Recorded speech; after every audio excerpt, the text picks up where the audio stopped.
Jeff always had a great attitude. He was always upbeat. He was just the real deal. Like, he was just my favorite human in the world. Jeff's pretty serious. Okay, everybody knows Jeff was pretty serious. But I don't know, I don't think I ever paid him to tell a joke.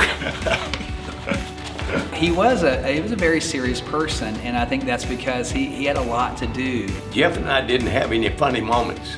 Everything was dead serious. We didn't talk about Rangers and Cowboys or nothing in our time together. We talked about how we could do something to make lives better for so many people. What I saw him enjoy most, and when the laughter came out, was when he saw people enjoying themselves.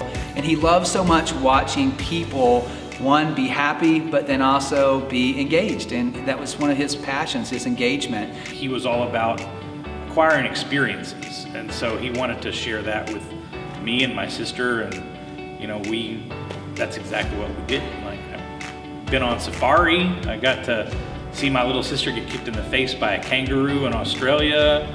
You know, I mean, I've drank mate, you know, in the wilds of Argentina, like all these amazing things because of Jeff Buford. Every year, every summer, even multiple times a year, my dad took me on a father-daughter trip to at least shoot birds, or we would fish, or we would float a river, some kind of adventure. We had a lot of fun trips, you know, getting out and doing the things he loved. He loved the outdoors probably as much as anybody I've ever known. I was a select group of guys here in Tyler that hunted a lot with Jeff. There are two unwritten rules in quail hunting. Don't shoot the dog, and don't shoot your hunting partner. And I'd hunted quail, but really Jeff was the expert, so I was kind of learning it. So I was trying to be extremely careful. I did not want to shoot Jeff, you know, that first time out.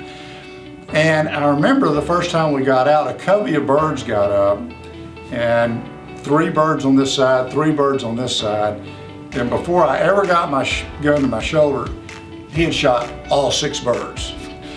And I kind of looked over at him and I went, where's the generosity in this, Jeff? Where's the unselfish? And he said, when it comes to birds, it is competition. I've got a video of us quail hunting one day, and I took the video, and the bird flushes and he misses the shot and the bird sails off. And I said, well, he looks around sheepishly and said, well, it's typical when you have the video running, you know, it's when I missed. Well, it wasn't long the dog came back with the bird, so he hadn't really missed, but I never did turn the camera back on for him. So.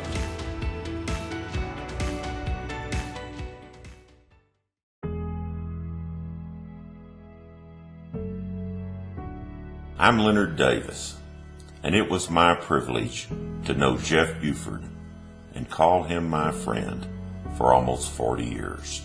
Jeff was one of the kindest, most humble men I have ever known, and was as true and loyal of a friend as I have ever had.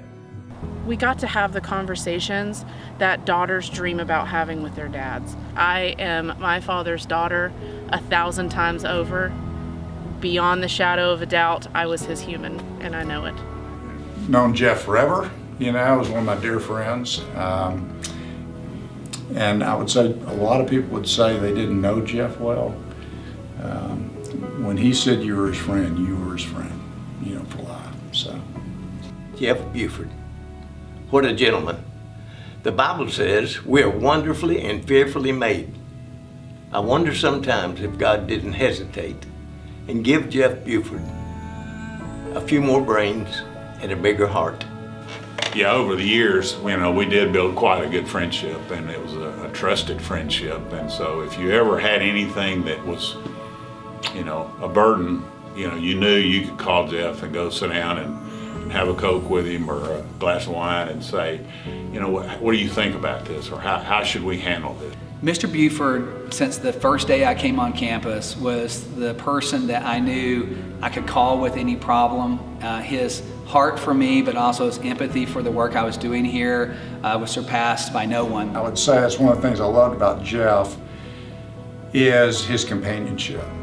And Jeff was there for me in good times and bad times, you know, and I shared both those times with him. And the thing I could always count on Jeff is he was there from a loyalty standpoint. Once you were his friend, he never forgot it.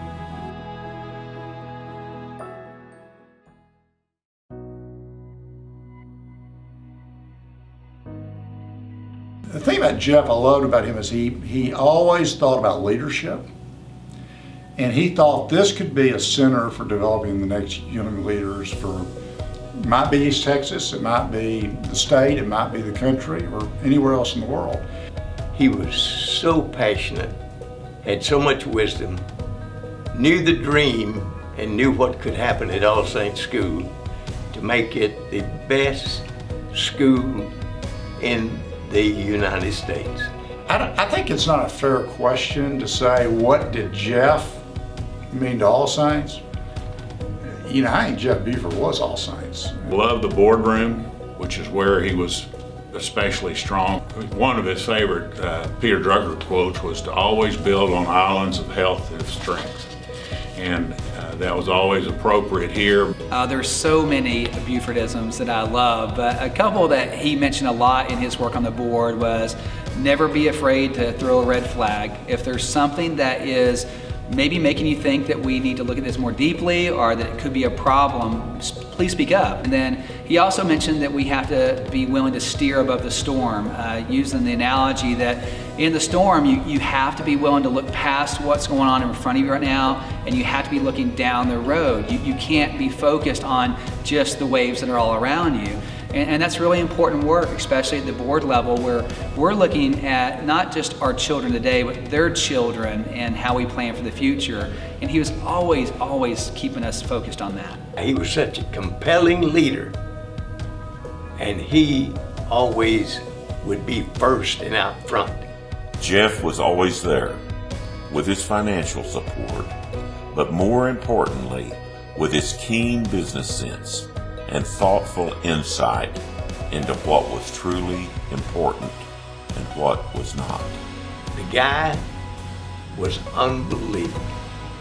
He stands tall like a giant redwood in the forest of pine saplings when it comes to leadership, leadership, leadership.